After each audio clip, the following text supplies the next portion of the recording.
Bom dia, mais uma Manhã com Cristo se iniciando. Hoje, 9/7, sexta-feira. Então temos mais uma reflexão a fazer, né, sempre baseado nas mensagens do Emmanuel. Então a gente faz sempre uma reflexão. O tema de hoje, esforço e oração. Foi publicado no Caminho, Verdade e Vida, editora FEB, capítulo 6. Referente ao Evangelho de Mateus, capítulo 14, versículo 23, que diz o seguinte: após despedir a multidão, subiu o monte para orar em particular. Chegou no fim da tarde, estava ali sozinho. Então vamos à mensagem para depois fazermos a nossa reflexão matinal. Esforço e oração. De vez em quando, surgem grupos religiosos que preconizam o absoluto retiro das lutas humanas para os serviços da oração. Nesse particular, entretanto, o mestre é sempre a fonte dos ensinamentos vivos. O trabalho e a prece são duas características de sua atividade divina. Jesus nunca se encerrou à distância das criaturas, com o fim de permanecer em contemplação absoluta dos quadros divinos que lhe iluminavam o coração, mas também cultivou a prece em sua altura celestial. Despedida a multidão, terminado o esforço diário, estabelecia a pausa necessária para meditar à parte, comungando com o Pai na oração solitária e sublime. Se alguém permanece na terra, é com o objetivo de alcançar um ponto mais alto, nas expressões evolutivas, pelo trabalho que foi convocado a fazer. E pela oração, o homem recebe de Deus o auxílio indispensável à santificação da tarefa. Esforço e prece contemplam-se no todo da atividade espiritual. A criatura que apenas trabalhasse sem método e sem descanso acabaria desesperada em horrível secura do coração. Aquela que apenas se mantivesse genuflexa estaria ameaçada de sucumbir pela paralisia e ociosidade. Oração ilumina o trabalho, e ação é como um livro de luz na vida espiritualizada. Cuida de teus deveres, porque para isso permaneces no mundo. Mas nunca te esqueça desse monte, localizado em teus sentimentos mais nobres, a fim de orares à parte, recordando o Senhor. Existem, nós sabemos, algumas religiões que pregam a clausura. O indivíduo se aparta do mundo e fica em contemplação e oração permanente. E aí, isso assim, eu estou falando do cristianismo, gente. E aí eu pergunto, e o Emmanuel fez essa reflexão aqui também. O Cristo fez isso? O Cristo ficou apartado do mundo apenas orando? Então, nessa passagem aqui, nós estamos depois da multiplicação dos pães e dos peixes. O que Jesus faz? Primeiro pregou aquela multidão, falou do Evangelho, da Boa Nova, falou do reino dos céus, falou da conquista da felicidade, mostrou o caminho, orientou aquela turba, né? Aquela multidão que estava perdida, como Jesus dizia, ovelhas sem pastor.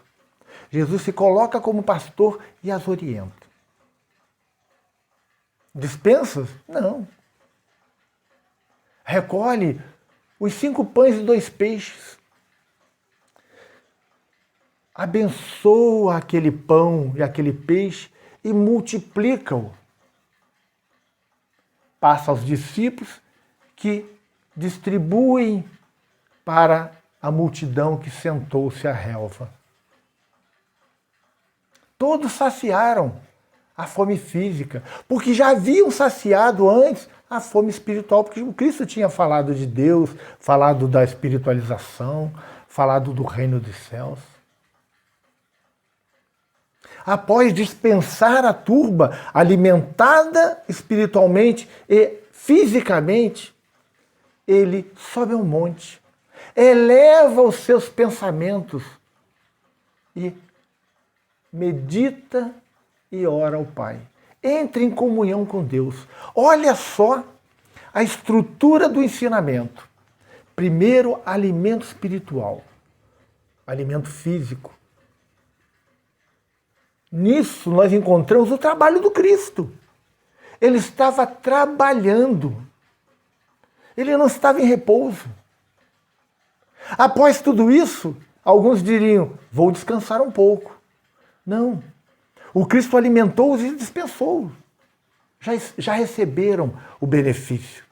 Agora eu vou orar ao Pai. Depois disso eu descanso.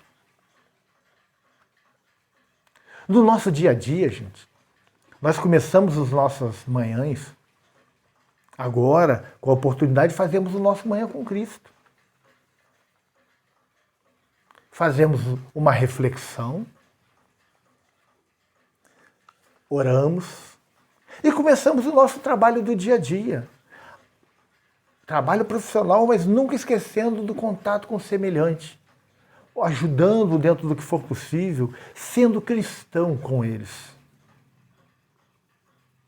Ao final do dia, chegamos em casa, conversamos com a família, matamos a saudade, ajudamos no que for preciso para manter a organização da nossa casa. E aí vamos dormir? Não. Fazemos a nossa oração ao Senhor. Nos colocamos em comunhão com Ele. Pedimos para que tenhamos uma boa noite de sono. Que possamos refazer as nossas forças para reiniciarmos a nossa tarefa do dia seguinte. Agradecemos a Deus pela oportunidade da vida, por tudo que aconteceu na nossa vida, seja lá boa ou ruim, porque tudo tem um ensinamento. Não podemos nos isolar da vida. Gente, esforço é a tarefa, é a realização, é colocar mãos à massa.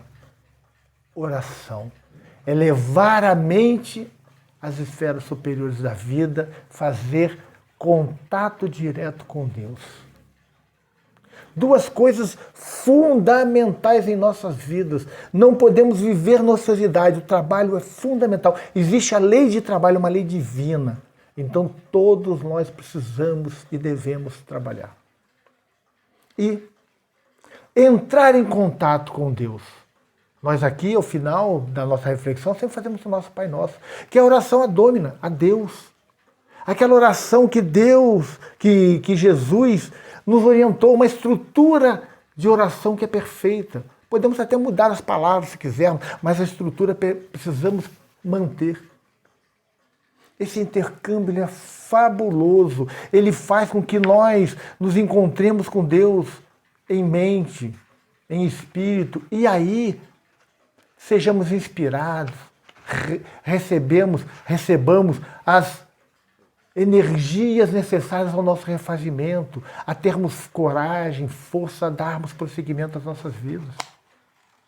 Muitas vezes estamos enfermos e a oração, ela nos envolve, ela nos traz boas energias, nos dá a possibilidade de trabalharmos para a cura. Não queiramos que os espíritos curem, sem que nós façamos qualquer esforço, sem que nós nos liguemos a Deus, porque não vai acontecer.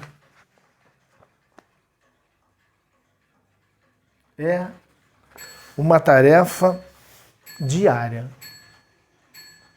precedida de uma boa reflexão e uma boa oração. E ao término do dia, uma outra oração e, se possível, mais uma reflexão sobre a vida, para que possamos descansar e nos preparar para o dia seguinte. Façamos então a nossa prece matinal, para que o nosso dia seja realmente um dia de paz, de harmonia e de muita felicidade. Pai nosso que estais nos céus, santificado seja o vosso nome. Venha a nós o vosso reino. Seja feita a vossa vontade, assim na terra como nos céus. O pão nosso de cada dia nos dai hoje. Perdoai as nossas ofensas, assim como nós perdoamos a quem nos tem ofendido. Não nos deixeis cair em tentação, mas livrai-nos do mal. Amém. Se você chegou até aqui, se gostou da nossa reflexão, dê seu like, compartilhe nas suas redes sociais, mande para os seus amigos, dos seus grupos do WhatsApp, convide pessoas a conhecerem essa nossa reflexão matinal, a ter esse contato com o Evangelho de Jesus. Se inscreva no canal, olha aí na telinha, se tiver escrito embaixo inscrever-se em vermelho, você não está inscrito, se inscreva. Acione o sininho para que você receba as notificações de cada mensagem que nós publicamos. Todos os dias, de domingo a domingo, 7 horas da manhã, vai ao ar o Manhã com Cristo, para que possamos começar os nossos dias bem, cheguemos aos nossos trabalhos já em paz, harmonizados, já feito uma reflexão sobre a vida. E todas as quartas-feiras, às 19 horas, nós fazemos uma live sobre o Evangelho de Jesus. É um estudo maior, aí é 1 hora de estudo. E durante o estudo, a espiritualidade se compromete a pegar os nomes daqueles que colocam lá pedindo tratamento espiritual, ir na residência das pessoas, fazer o diagnóstico e providenciar aquilo que for necessário para a cura do corpo. Então, é esse convite que eu faço, que vocês possam nos ajudar a propagar cada vez mais isso. Que Jesus nos abençoe. Até amanhã, se Deus quiser.